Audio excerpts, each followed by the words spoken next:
surgiu o concurso da Polícia Civil.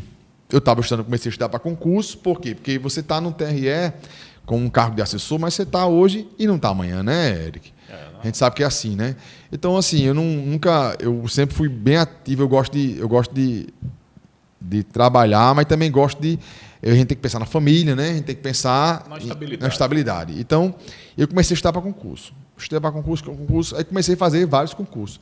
E foi quando surgiu na época, não sei se você se lembra... No caso, você estava atirando nos concursos da área jurídica. Jurídica, fiz o TRE, tal, e surgiu, na época, o concurso não sei se você se lembra, do agente penal federal, na época, nosso concurso. Que, inclusive, surgiu o Agente Penitenciário Federal, surgiu Polícia Civil da Paraíba e surgiu também o Polícia Civil do Rio Grande do Norte. Era o mesmo período.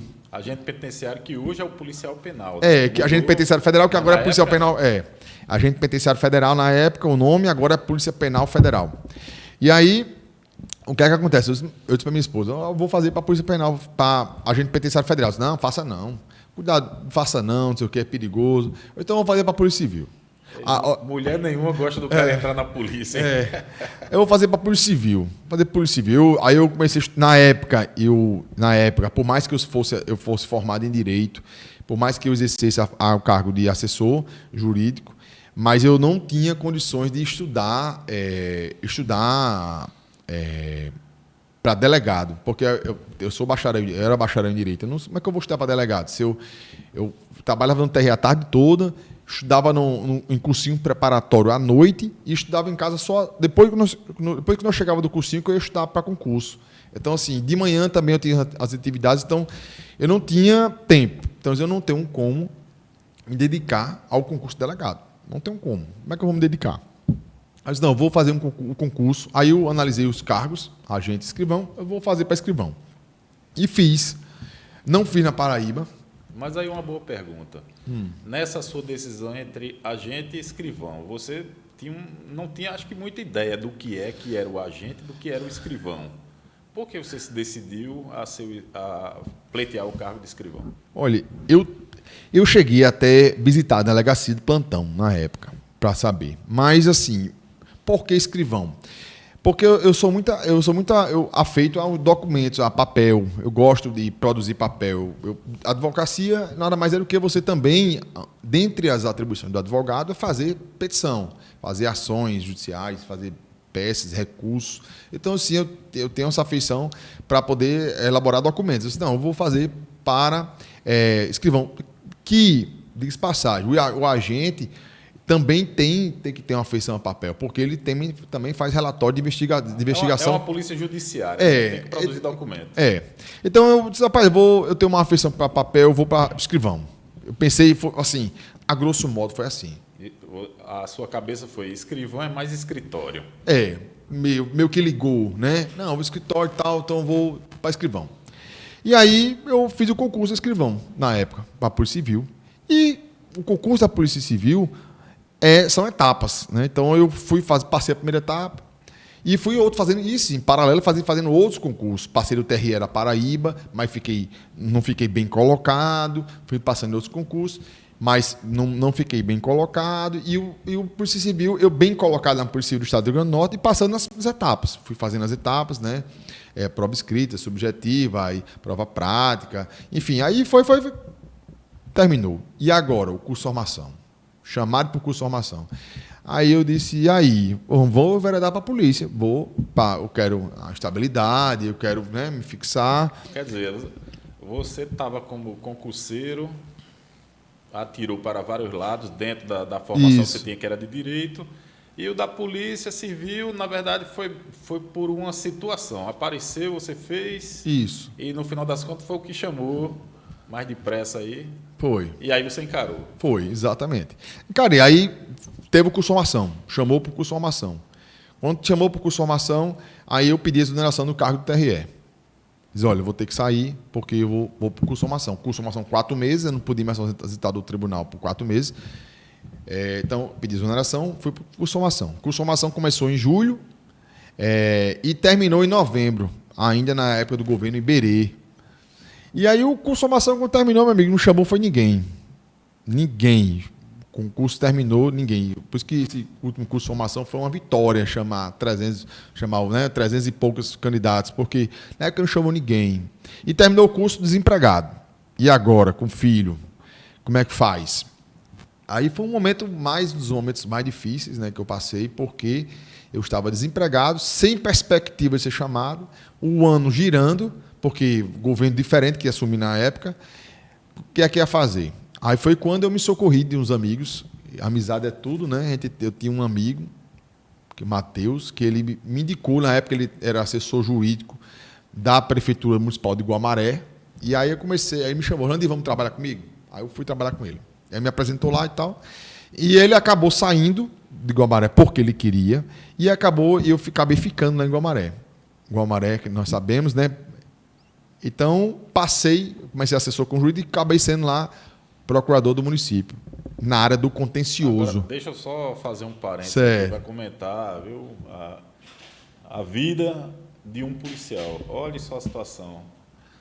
O Jandir era um assessor jurídico de um tribunal, pediu o desligamento das funções para poder fazer o curso de formação da polícia. Ora, faz o curso de formação, o que é que se espera? Ao término do curso, é chamado. Mas aí, dentro da falta de atenção com a segurança pública e também com os servidores públicos, que a gente vê, infelizmente, sendo a regra na maioria dos estados, todos aqueles concursados não foram chamados.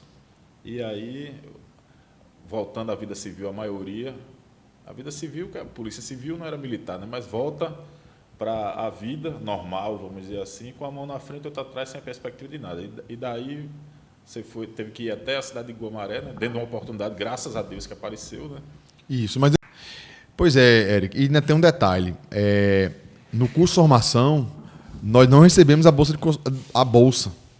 Ainda tem esse detalhe. Então, eu terminei o curso de formação desempregado e ainda não recebemos todas as bolsas do curso de formação. Recebemos, salvo engano, foi 2 ou foram 1,5.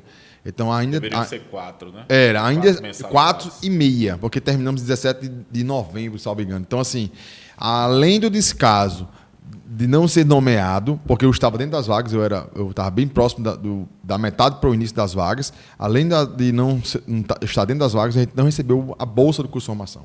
Então, eu passei 3 meses desempregado, fui trabalhar em Guamaré, e lá em Guamaré, desempenhando a função de procurador municipal do contencioso, eu lá lancei um programa de rádio chamado Saiba Mais sobre Seus Direitos. É um programa que era desenvolvido por mim e por outro advogado lá nosso que eu digo, advogado amigo meu lá de Guamaré, chamado Ivan Noronha, gente boa, é uma pessoa, um parceiro, um amigo que eu tenho hoje. E aí na época, foi um programa que nós fizemos, e é um programa, toda quinta-feira, a gente tinha na rádio lá para atender a população e tirar dúvidas jurídicas, porque no interior a carência da população é muito grande por dúvida, uma simples demanda jurídica, simples dúvida, como é que separa, como é que alimentos, a gente vê muito corriqueiro isso no interior. Agora, se na capital já o que não falta são dúvidas, imagina no interior, que interior, infelizmente o pessoal tem menos acesso à informação. A carência é muito grande, né, Eric? O pessoal do interior. Então, a gente criou esse programa toda quinta-feira, a gente fazia entrevistas ao vivo com a população, perguntando, para esclarecer as dúvidas, e bem bacana. E aí eu trabalhei 4 anos em Guamaré. 4 anos, 3 anos e alguma coisa. Esperando ser chamado. Aí, assim, uma situação dessa, Eric, desestrutura totalmente até o psicológico da pessoa, porque você é aprovado no concurso, com o curso de formação, e aí tendo que viajar para poder trabalhar, então, assim, me desestruturou totalmente, né?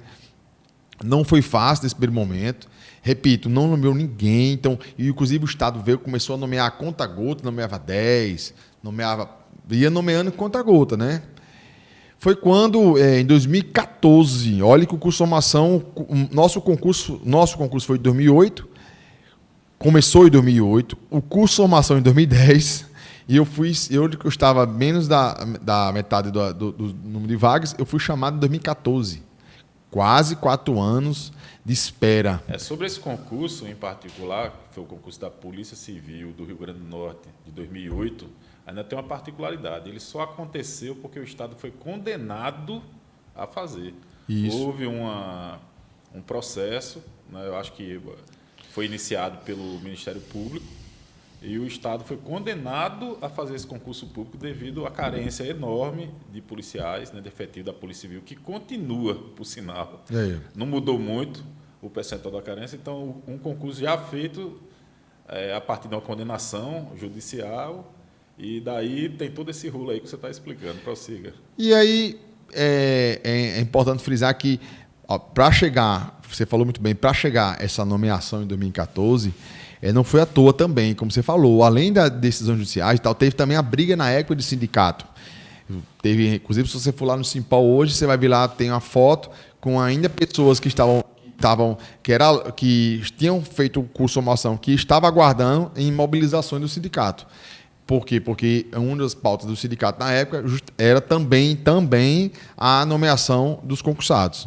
Então, a luta do sindicato na época já tinha essa demanda. O presidente do sindicato na época, o agente Paulão, não era isso? Eu acho que era, salvo engano, era Vilma. Vilma e Paulão, alguma coisa nesse sentido. Eu não me recordo realmente. 2014 era Paulão, mas eu não sei se já estava dentro da estrutura do sindicato, mas eu me recordo bem de Paulão militando aí nessa causa. Acho que Vilma também no início, né? Tem uma foto lá que eu vejo, é Vilma. Agora sim, o presidente na época realmente eu não me recordo agora, nesse momento. Então, saiu a nomeação. Nomeação em abril de 2014. E aí nomeou relativamente um pouco mais de efetivo. E aí, qual a cidade que eu cheguei lá? Era Zé Carlos, né? O DPCim na época, delegado. DPCim é a Diretoria de Policiamento Civil do Interior. É o responsável pelo interior. E ele chegou e disse assim, olha, tem essas delegacias aqui. Era Mossoró, era Caicó. Não tinha nenhuma beira de praia, não? Não, era Pau dos Ferros, São Miguel. Só sertãozão. Aí eu disse, rapaz, o que é que eu vi lá? Caraúbas. Disse, opa, vai ser essa aqui. Aí eu disse, eu tinha um amigo meu que estava indo para lá, Caraúbas, vamos para Caraúbas. Não tenho medo não, vamos para Caraúbas. Aí, deixa eu fazer um parênteses para contextualizar. As pessoas que não são do estado do Rio Grande do Norte, né? A gente está falando de um concursado que tomou posse, entrou na polícia no estado do Rio Grande do Norte. Caraúbas é uma cidade que fica no Alto Sertão, no sertão do Rio Grande do Norte, e tem alguns episódios na segurança pública do estado que são bem famosos, inclusive de lá de Caraúbas foi que surgiu a primeira quadrilha do Novo Cangaço, do chamado Novo Cangaço. A quadrilha dos Carneiro, que depois prosseguiu, ramificou-se noutra quadrilha, que é a quadrilha de Valdetário Carneiro. Então, essa é uma história que fica para outro momento, mas em virtude de ter acontecido esses episódios da segurança pública, Caraúbas tem aquela fama de lugar assim pesado em termos de segurança pública. Ninguém vem para Caraúbas ser policial sem deixar a família preocupada. Né? Isso é uma verdade. Isso é uma verdade. Caraúbas, como você bem contextualizou, tem todo um contexto no estado do Rio Grande do Norte de preocupação de crimes. Inclusive, quando nós fomos para lá, na época ainda tinha barricadas nas estradas. Sim. Inclusive, policiais civis, na época da delegacia nossa, que a gente trabalhou, passou por uma barricada, inclusive teve que trocar tiro com vagabundos, né? Então, assim, na época que a gente foi para trabalhar, ainda tinha essas barricadas de fechar a estrada e fazer assaltos. Então, foi para uma cidade muito perigosa.